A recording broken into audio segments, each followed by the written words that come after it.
आज मी मेहंदी कशी भिजवायची याच्यावरती व्हिडिओ बनवलेला आहे. तर तुम्ही हा व्हिडिओ ना शेवटपर्यंत नक्की बघा. काही टिप्स मी तुम्हाला सांगितलेले आहेत. तर व्हिडिओ कुठंच स्किप करू नका. आणि हा व्हिडिओ तुम्हाला आवडला असेल तर तुमच्या मित्र-मैत्रिणीसोबत नक्की शेअर करा. मेहंदी आहे ना, मी फक्त मेहंदी कलर येण्यासाठी नाही, तर हे मी हेअर पॅक सुद्धा बनवलेला आहे. तर याचा कलर तर बघा किती छान आलेला आहे. ब्राऊन तर कलर आहे. ही मसाला मेहंदी आहे. याच्यामध्ये मी कोणकोणते घटक ॲड केलेले आहेत आणि त्याचा तुम्हाला कसा रिझल्ट भेटेल ते सर्व काही मी तुम्हाला सांगणार आहे.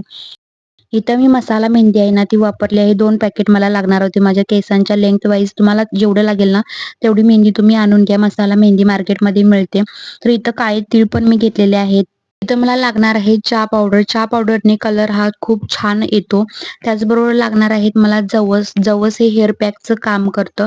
केस सिल्की, शायनी, स्मूथ होण्यास मदत होते. तुम्ही एकदा नक्की ट्राय करून बघा. मेहंदीमध्ये त्याच्यामध्ये मिक्स करून बघा आणि वापरून बघा. तुम्हाला खूप छान फरक पडेल. जेव्हा तुम्ही हेअर वॉश करताना तेव्हाच तुम्हाला फरक जाणवेल, की आपले